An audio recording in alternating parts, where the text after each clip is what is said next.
Ya. Pak, nama aslinya. Nama asli, wah ini. Saya nama aslinya mah sebetulnya bukan Ari Julian, tapi Ari Daryanto. Itu nama asli. Nah, tapi nama kemudian kesininya saya jadi Ari Julian. Ari Julian, apa namanya, semacam nama inilah, nama panggung. Ya, nama panggung boleh, tapi sebetulnya udah nama keseharian juga. Nama keseharian juga ya. Nah, Kang lah manggilnya nggak apa-apa. Iya, Kang. Ya. Ya, Kang Ari gitu ya. Tadi sih dengar dari teman-teman yang MC, awalnya emang nggak ada niatan untuk aktif di seni musik.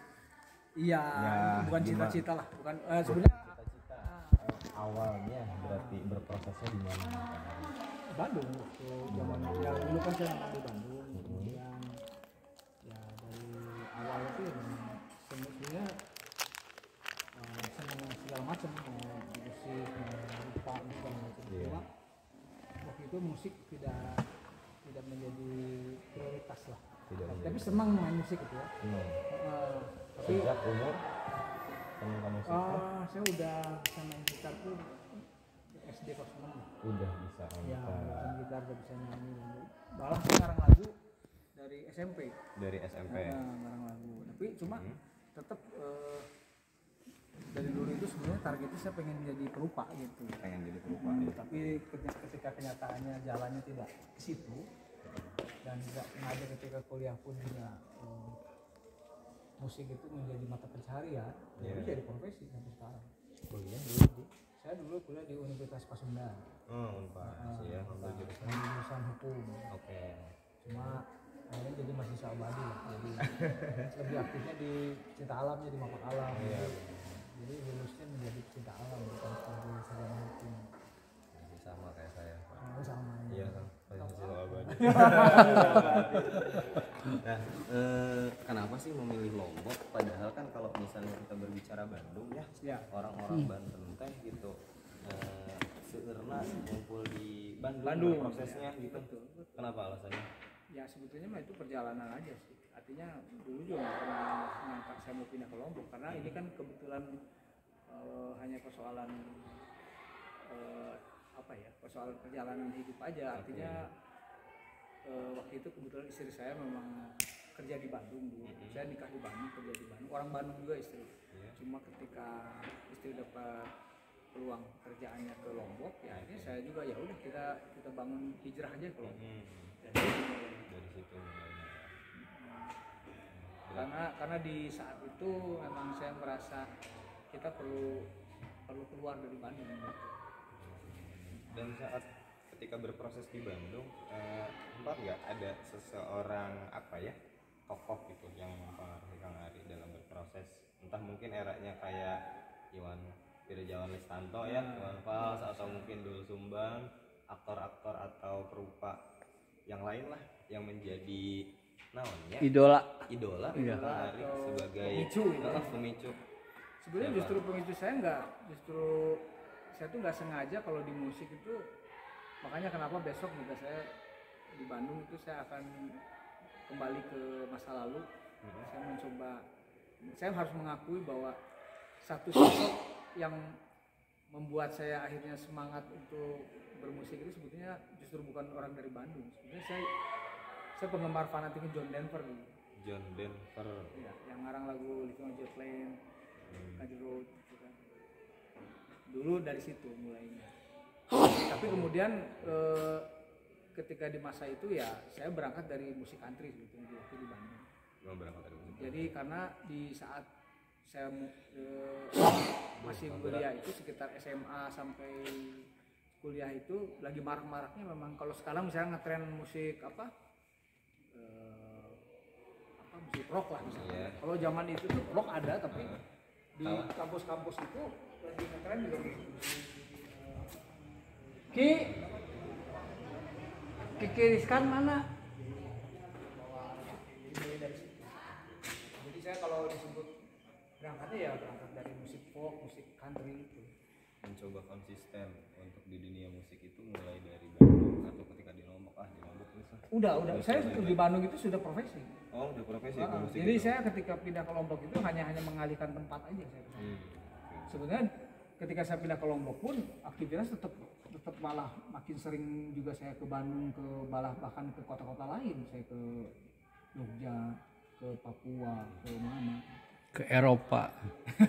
Nah, iya. Itu gimana tuh Kang Ari Apa bisa sampai ke Eropa?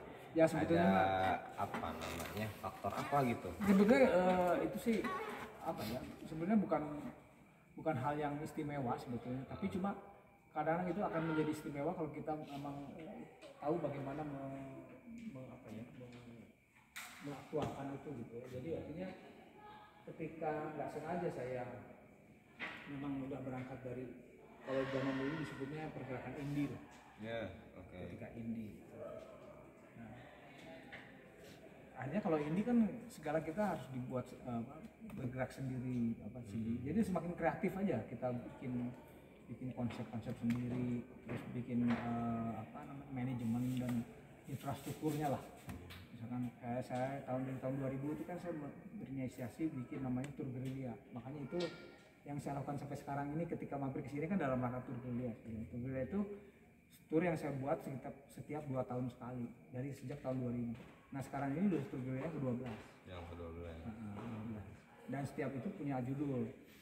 Nah kalau yang awal pertama judulnya itu dari Bandung ke Bandung. Karena waktu pindah hijrah ke Lombok, di kota-kota lain itu saya belum punya tempat titik persinggahan yang bisa saya singgahi. Jadi singgahnya ke Bandung, jadi dari Bandung ke Bandung. Kemudian 2 tahun berikutnya saya mulai ada beberapa teman di Cirebon, di Majalengka, di Jogja. Akhirnya bikin temanya, nama judulnya Kabar dari Timur. Terus kemudian bikin lagi namanya Perjalanan Selatan. Jadi sampai yang terakhir itu yang ke-10 itu sempat saya buat namanya hutan plastik hijau menang. Hutan plastik hijau menang. Jadi saya konsepnya lebih ke prihatin terhadap lingkungan lah. Terhadap juga lebih ke mata air Sungai Cinta. Jadi waktu itu ketika melihat nulisnya banyak mata air di mana-mana udah berkurang, kering. Nah itu jadi gerilya yang tadinya saya hanya berkutat di persoalan kekaryaan saya. Pergerakan selanjutnya gerilya itu bukan lagi ke kekaryaan tapi lebih ke isu-isu yang penting untuk disuarakan. Jadi gerilya itu lebih menjadi sikap pergerakan. Dan yang sekarang terakhir ini judulnya adalah Bunyi, Rupa dan Semesta. Nah kalau untuk ke negara Eropa itu negara yang dikunjungi negara? Nah kalau itu tuh juga salah satunya itu kebetulan. Jadi artinya ketika saya kembali lagi ke cerita kita bikin infrastruktur gerilya itu, kebetulan aja adik saya memang tinggal di sana, dia nikah sama orang sana di negara di Belanda. Oh di Belanda. Nah, kemudian ketika pas saya lagi bikin tour, adik saya itu minta anterin karena waktu bapak saya meninggal dia nggak sempet datang ke Indonesia. Dia minta tolong, dia kangen sama ibu saya, pengen minta anterin ibu saya ke Eropa. Ya udah, tapi saya bilang dengan syarat karena saya lagi tour gerilya, kamu tolong di sana cariin tempat untuk saya untuk konser. Karena konser gerilya itu konsepnya saya kan bukan konser yang seperti misalnya kita sewa gedung apa enggak. Kita sit di mana aja, jadi kayak gigs aja gitu. Ya kayak di ruang tamu, kadang di kelas SD, kadang di pengajian. Yang penting ada ruang aja ya. Ada ruang. Dan bahkan kalaupun nggak ada orang pun juga nggak apa-apa. Saya bikin konsep sendiri di tengah hutan juga sering, di mana-mana lah, di depan sapi atau apapun juga biasa gitu. Jadi, yang penting bisa bernyanyi dan bersuara ya. Sebetulnya nggak itu. Bukan itu. Jadi lebih punya pemaknaan juga, artinya kita mengapresiasi, menghargai semesta, menghargai semua. Jadi bahwa berkesenian itu tidak melulu hanya persoalan menghibur, terhibur, bukan itu, tapi persoalan lebih dedikasi kita kepada sesama, kepada alam, kepada semua. Berarti jadi bagi saya musik itu beribadah. beribadah. Oke. bermanfaat buat orang banyak. Buat orang banyak. Siap. Kemudian terakhir Kang, untuk berbicara tentang konsisten, apa nih tips dari Kang Ari? Kadang kan sekarang pemuda banyak ya, ketika nyobain satu hal gagal, nyoba lagi ke yang lain, Ya. gagal, coba lagi ke yang lain. Artinya sisi konsistennya nggak ada. Ya. Kalau menurut Kang Ari sendiri gimana? Ya artinya gini, perjalanan setiap orang kan memang beda. Betul. Banyak juga orang yang bilang, saya ingin seperti Kang Ari. Ya nggak bisa. Oke. Dia nggak bisa seperti saya. Saya dulu tidak bisa seperti orang lain. Semua perjalanan masing-masing, cuma yang saya alami dalam perjalanan itu, konsistensi itu memang penting. Karena keberlanjutan sebuah niatan itu kan sayang ya ketika di tengah jalan harus berhenti karena kita memilih hal lain dan kita menghabiskan percuma sebuah pengalaman yang sudah dilalui sebelumnya kan. Tapi di persoalan ini tidak berarti juga kalau ketika saya melihat misalkan orang udah ini terus dia kemana, mungkin itu bagian dari proses itu. Bisa jadi suatu saat dia menemukan menemukan kekuatannya, berarti saya harus konsisten di mana, kan namanya pencarian kan begitu. Tapi yang jangan itu adalah jangan sampai kita ketika melakukan sesuatu terus selesai atau apa tapi nggak ada keberlanjutan apapun, misalnya artinya ketika dia terbuang percuma itu. Kalau itu memang menjadi bagian dari sebuah perjalanan, ya kenapa enggak pencarian itu ketika dia menemukan akhirnya ini saya harus gitu. Memang yang saya alami juga memang yang berat itu adalah konsisten itu. Jadi artinya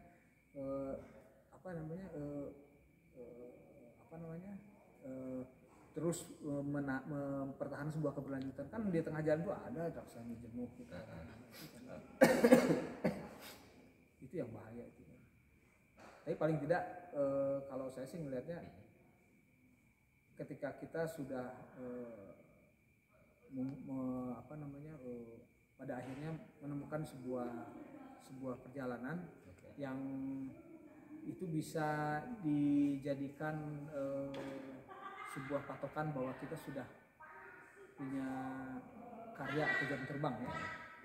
Artinya pentingnya juga sebetulnya kalau satu hal lagi yang saya perlu pesan sama semua itu penataan lebih ke juga persoalan pengarsipan, pendokumentasian, pencatatan itu yang paling penting. Betul. Ketika perjalanan nggak dilakukan itu ya nggak hampa ya. Jadi artinya nggak, kadang kita suka nggak inget kita ngapain aja ya, padahal kita udah banyak yang kita lakukan. Betul. Kita lebih terlalu menyepelekan juga hal-hal yang itu, kan hal yang kelihatannya seperti sepele tapi sebenarnya nggak sepele gitu. Pengarsipan itu ya. Pengarsipan itu.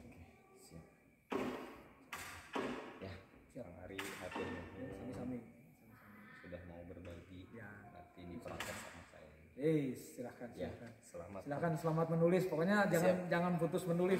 Saya sangat mendukung mereka yang memang